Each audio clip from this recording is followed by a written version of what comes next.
बेटियां जवान हो रही हैं। कानपुर शहर में सावित्री और हितेंद्र अपने परिवार के साथ रहा करते थे। उनके परिवार में उनका बेटा उत्तम, बहू रूपा, बड़ी बेटी शीला और छोटी बेटी वाणी थी। वो लोग एक आनंदमय जीवन गुजार रहे थे। ओम जय जगदीश हरे, स्वामी जय जगदीश हरे। भक्त जनों के संकट, दास जनों के संकट पल में दूर करे। ओम जय जगदीश हरे। मम्मी, हम सब लोग तो यहाँ पर है, पर आपकी वो दोनों महारानियाँ कहाँ हैं? सो रही होंगी और क्या। बहुत देर में उठती है ये दोनों, अभी जाकर उनको उठाता हूँ। उत्तम शीला और वाणी के कमरे में पहुंचता है और उन्हें जगाने लगता है। ओए लड़कियों, चलो उठो फटाफट, बिस्तर पे पड़ी पड़ी मनहूसियत फैलाती रहती हो। मम्मी, भैया को बुलाओ ना, दिमाग खराब कर रहे हैं। उठ रही हो या बताओ अभी? हमें कॉलेज जाना होता है, नींद पूरी करने दो ना।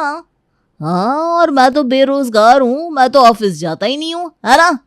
बाकी सब सुबह सुबह उठ जाते हैं, बस अकेली तुम दोनों ही क्वीन विक्टोरिया हो जो बेड से चिपकी रहती हो। हे भगवान, चलो उठ गए, अब तो मुंह बंद कर लो। भैया आप ना बहुत बुरे हो। ससुराल में इतनी देर सोने को नहीं मिलेगा, अभी से आदत डाल लो। जाओ ना। एक दिन शीला और वाणी की दोस्त रानी उनसे मिलने आती है। सुनो, मैं तुम दोनों के लिए एक खास चीज लाई हूँ। ओ, क्या लाई हो खास? बताओ बताओ। 1 मिनट, ये लो मेरी शादी का कार्ड। शादी? इतनी जल्दी? हाँ, कॉलेज खत्म होती ही पापा ने कहा पढ़ाई खत्म तो शादी पक्की। लगता है तेरे पापा तुझसे बहुत तंग आ चुके हैं। अरे चुप कर। तुम लोग बताओ, तुम्हारा कब बुलाने का प्लान है? हाँ हाँ बताओ। पगला गई है क्या? हमें इतनी जल्दी इस चक्कर में ना डाल। घबराओ नहीं, तुम दोनों की बारी भी जल्दी ही आ जाएगी। अरे पका मत यार, अभी तो हम बच्चे हैं, शादी वादी की बात ना कर हमसे।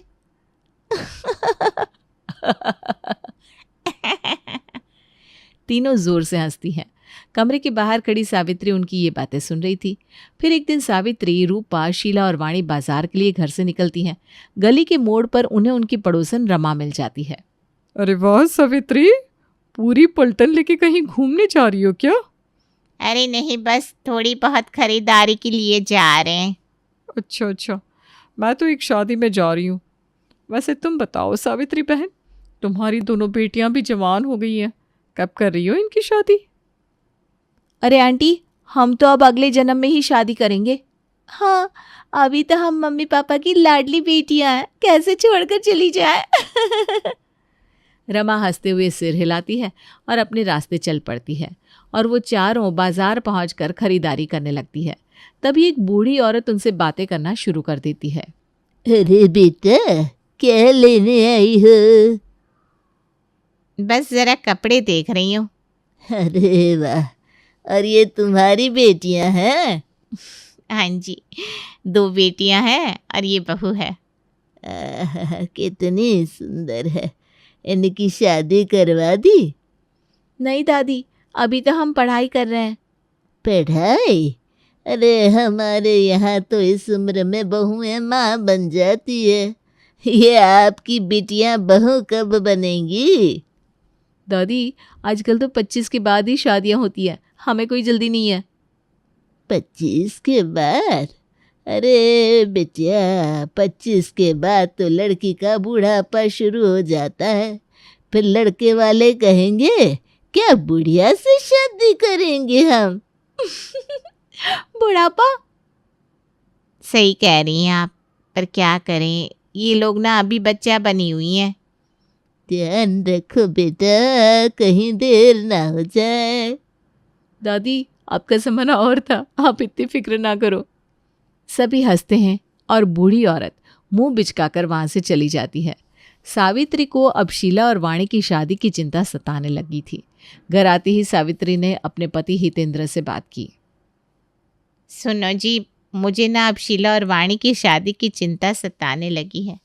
आज रानी अपनी शादी का कार्ड दे गई, फिर पड़ोसन ने भी पूछ लिया, ऊपर से बाजार में एक अम्मा मिली, उन्होंने भी कुछ ऐसा कहा कि बस अब और देर नहीं कर सकते। अरे भाग्यवान, अभी तो इनकी पढ़ाई चल रही है, इतनी क्या जल्दी है? जल्दी? अरे वो अम्मा कह रही थी कि लड़कियों का 25 के बाद बुढ़ापा शुरू हो जाता है, और हमारी वाणी तो 22 की और शीला 23 की हो चुकी है। 25 के बाद बुढ़ापा? हद है। जी हाँ, इसीलिए कल से ही लड़के देखना शुरू कर दो, नहीं तो दोनों कंवारी रह जाएंगी।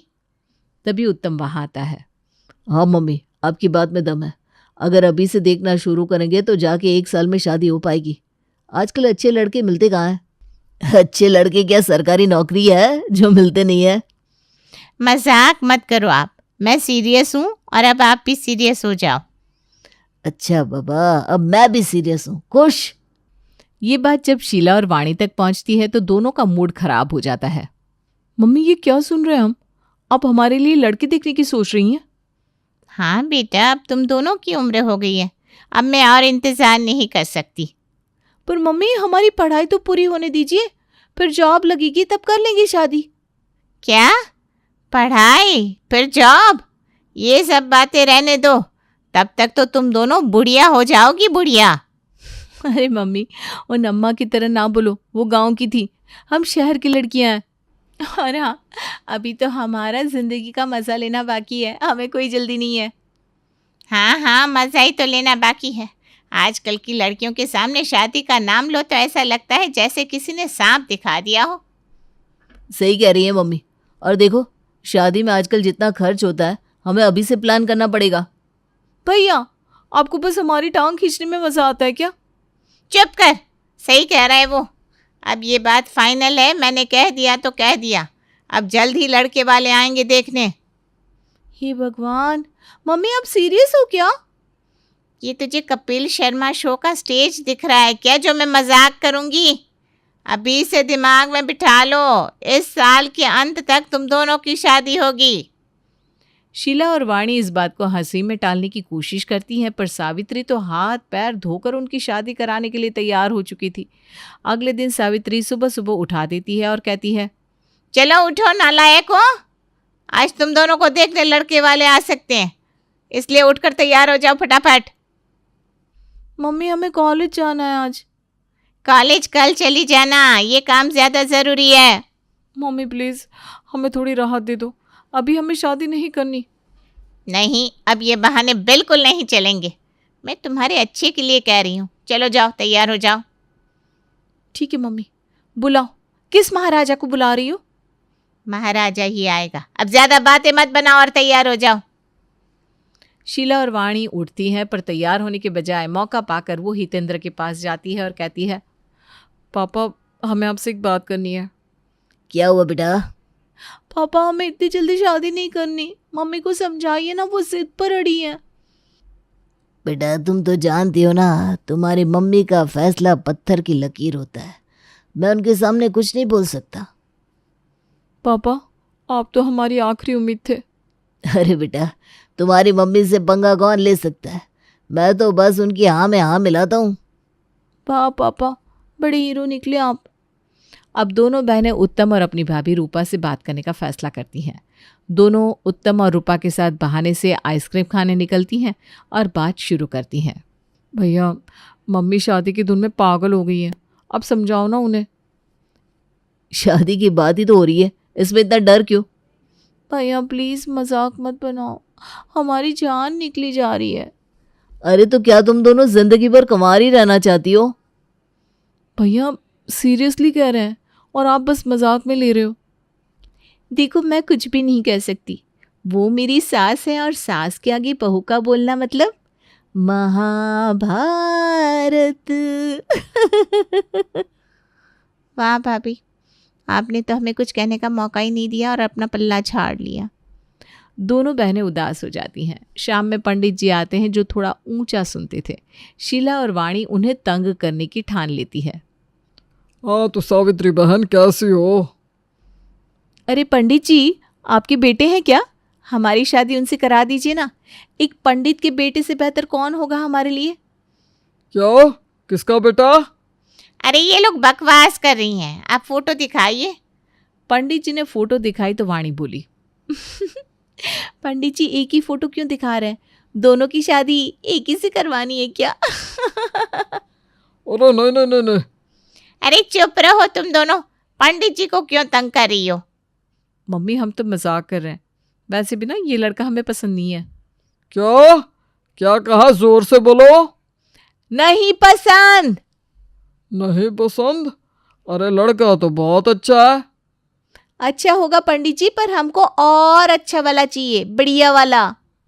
पंडित जी निराश होकर चले जाते हैं। कुछ दिन बाद एक लड़का उन्हें देखने आता है। वो काफी लंबा था। नमस्ते आंटी, नमस्ते अंकल। ये लड़का है या खंबा, इतना लंबा, इसके सामने तो हम बौन ही लगेंगे। सही कह रही हो, हमें सीढ़ी चाहिए होगी इससे बात करने के लिए। वैसे आपकी लंबाई देखकर लग रहा है कि आपने खाने की जगह कॉम्प्लान खाया है। चुप रहो तुम दोनों। अरे मम्मी मुझे इतना लंबा लड़का पसंद नहीं है। लड़का निराश होकर चला जाता है। तुम दोनों की कोई पसंद है भी कि नहीं? मम्मी आपके कहने से हमने लड़का देख लिया ना, अब तो थोड़ा चैन से जीने दो। अरे भाड़ में जाओ तुम दोनों। शीला और वाणी सिर पकड़कर वहां से चली जाती हैं। फिर अगले दिन सावित्री बहुत अच्छे मूड से उन लोगों से कहती है, चलो आज हम सब डिनर के लिए रेस्टोरेंट चल रहे हैं। सच में मम्मी? आज तो मज़ा आ जाएगा। हाँ आज तो मम्मी ने बड़ा अच्छा प्लान बनाया है। सब लोग रेस्टोरेंट पहुंचते हैं।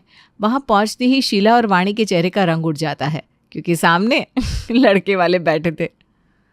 दीदी ये तो वही लोग हैं जिनके बारे में कल रमा आंटी ने मम्मी को बताया था। मम्मी ने फिर चाल चल दी, पर तू देखती जा मैं क्या करती हूँ।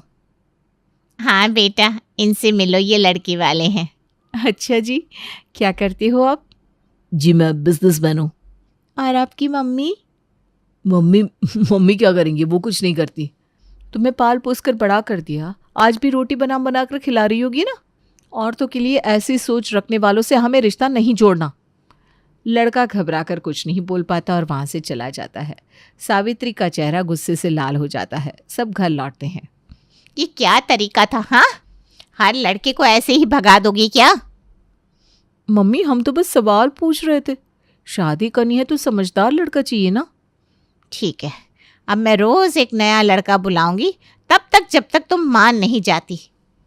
अगले कुछ दिनों में सावित्री एक के बाद एक लड़के बुलाती है, जिसमें बड़ी नौकरी करने वाले से लेकर चौकीदार तक था। पर शीला और वाणी हर बार कुछ न कुछ करके मना कर देती हैं। ये सब देखकर रूपा उनसे कहती है, तुम दोनों शादी क्यों नहीं करना चाहती? भाभी हम शादी करेंगे, पर कुछ साल बाद। पहले हमें नौकरी करनी है, कुछ बनना है। लेकिन मम्मी को तो 25 से पहले शादी कराने की ऐसी धुन सवार हुई है कि बिना देखे बस लड़के बुलाए चली जा रही हैं। सही कह रही हो, अब मैं भी तुम्हारे साथ हूँ। अगले दिन एक और लड़का आता है। पंडित जी उसकी बड़ी तारीफ करते हैं। ये लड़का बहुत ही गुणी है, संस्कारी है। संस्कारी तो है, पर इसने तो 10वीं के बाद पढ़ाई ही छोड़ दी। हमारी शीला और वाणी कॉलेज में पढ़ रही हैं, जोड़ी तो बराबर की बननी चाहिए ना। लड़के वाले शर्मिंदा होकर मना कर देते हैं। सावित्री का गुस्सा फिर से भड़क उठता है। तुम भी इनकी साइड ले रही हो? अरे पर मम्मी जी मैंने क्या गलत बोला, मैं तो इनकी भलाई देख रही थी। सावित्री की झुंझलाहट और बढ़ जाती है। एक दिन उनकी पड़ोसन रमा उनको अपने घर बुलाती है और वहाँ एक रिश्ता दिखाती है। देखो बेटा, ये लड़का है, बहुत सीधा साधा है। आपका नाम? मम्मी। राजू है। ये क्या था, शादी के बाद भी मम्मी मम्मी करता रहेगा ये तो। मम्मी देखो ना क्या बोल रही हैं। अरे मम्मी के लाल, अभी तुम शादी के लिए थोड़े छोटे हो। हाँ, पहले बड़े हो जाओ फिर लाना। ल। ये क्या कह रही हो रूपा बहू? बस समझा रही थी कि शादी के लिए थोड़ी मैच्योरिटी चाहिए। भाभी आज तो मज़ा ही आ गया। अब जब तक तुम लोग खुश नहीं हो जाती, मैं मम्मी जी को ऐसे ही उलझाऊंगी। फिर एक दिन उत्तम सावित्री से कहता है, मम्मी पापा मुझे एक बहुत अच्छा रिश्ता मिला है, ये मेरा कलीग है और अच्छा लड़का, मेहनती, संस्कारी और ईमानदार भी, और परिवार भी अच्छा है। चलो, आखिर किसी ने तो सीरियसली सोचा हमारे घर की लड़कियों के बारे में। पर आप इसे कितने दिनों से जानते हो? क्या सच में यकीन है कि वो ठीक रहेगा? हाँ, क्यों? वो मेरा कलीग है, काफी समय से जानता हूँ उसे। लेकिन वो यहाँ का रहने वाला भी नहीं है। उसकी फैमिली कैसी है, संस्कार, वैल्यूज वगैरह के बारे में कुछ पता भी है आपको? रूपा, तुम्हें तो हर बात में बस कमी निकालनी है। क्या चाहती हो तुम? इन लोगों की शादी ना हो? आखिर कब तक ये ऐसे ही बैठी रहेंगी? हाँ रूपा, तुम हर बार कोई ना कोई बहाना निकाल देती हो। शादी करनी है इन दोनों की और तुम बस टालती रहती हो। बहाना? आप लोग ये समझ रहे हैं कि मैं बहाना बना रही हूँ? मैं सिर्फ इतना कह रही हूँ कि किसी भी फैसले में लड़कियों की भी राय होनी चाहिए। आप सबने क्या कभी इनसे पूछा कि ये कब शादी करना चाहती हैं, इनकी क्या मर्जी है? अच्छा, और तुम्हारी शादी किस उम्र में हुई थी? तुम भी तो इसी उम्र में घर आ गई थी। हाँ, और मुझसे भी नहीं पूछा गया था। बस एक दिन बताया गया कि मेरी शादी हो रही है और अगले दिन मैं ससुराल भेज दी गई। मुझसे तब किसी ने नहीं पूछा था कि मैं तैयार हूं या नहीं। और अब आप लोग वही गलती दोहरा रहे हैं। क्या लड़कियों की कोई इच्छा नहीं होनी चाहिए? रूपा, ये सब बातें कहने का कोई मतलब नहीं है। ये हमारे रीति रिवाज है। लड़की तो पराया धन है, जितनी जल्दी उसकी शादी हो जाए उतना अच्छा। पराया धन? ये कौन सी सोच है? ये घर शीला और वाणी का भी उतना ही है जितना सबका। जिंदगी इनकी है तो फैसला आपका क्यों? क्या इन्हें ये चुनने का अधिकार नहीं कि उनका जीवन साथी कौन होगा और कब होगा? तुम कहना क्या चाह रही हो? मैं कह रही हूं कि लड़कियों की भी इच्छाएं होती हैं, सपने होते हैं। क्या गलत है अगर ये दोनों अपने पैरों पर खड़ा होना चाहती हैं, अपनी पहचान बनाना चाहती हैं? जब ये खुद तैयार होंगी तभी शादी का फैसला होना चाहिए। भाभी, आपने आज वो कहा जो हम खुद कहने की हिम्मत ही नहीं कर पाए। हाँ भाभी, हम अपनी जिंदगी में कुछ बनना चाहते हैं। शादी की जल्दी नहीं है हमें। मैं अपनी बच्चियों को समझ ही नहीं पाई। मम्मी जी, ये आपकी बेटियां हैं। आपको इनसे बात करनी चाहिए और इनकी बात को समझना चाहिए। बाहर वालों की बातों से घर के फैसले लेना सही नहीं है। बहू बिल्कुल सही कह रही है। हाँ, तुम्हारी भाभी सही कह रही है। लड़कियों की भी इच्छाएं होती हैं, मेरी भी थी, लेकिन वो तो कब की मर गई मुझे याद भी नहीं। पर अब मैं तुम लोगों के साथ ऐसा नहीं होने दूंगी। मुझे माफ़ कर दो। मुझे भी माफ़ कर देना। मैंने बिना समझे ही तुम दोनों पर दबाव डालने की कोशिश की, पर अब मुझे समझ में आ गया है। अरे, आप लोग माफ़ी ना मांगो। हम दोनों तो बस यही चाहते थे कि आप सब समझे कि शादी एक लड़की का हक है, मजबूरी नहीं। धन्यवाद भाभी, आपने हमारे लिए आज वो किया जो शायद हम खुद भी नहीं कर पाते। अब से हम सब तुम्हारी मर्जी के बिना कोई फैसला नहीं करेंगे। शादी तब होगी जब तुम दोनों पूरी तरह से तैयार होंगी, और वो भी उसी से जिसे तुम पसंद करोगी। सभी खुश होकर एक दूसरे को गले लगाते हैं और मुस्कुराते हैं। इस तरह परिवार में सब एक दूसरे की बात समझते हैं और ये सीखते हैं कि हर लड़की का शादी का फैसला उसी की मर्जी से होना चाहिए।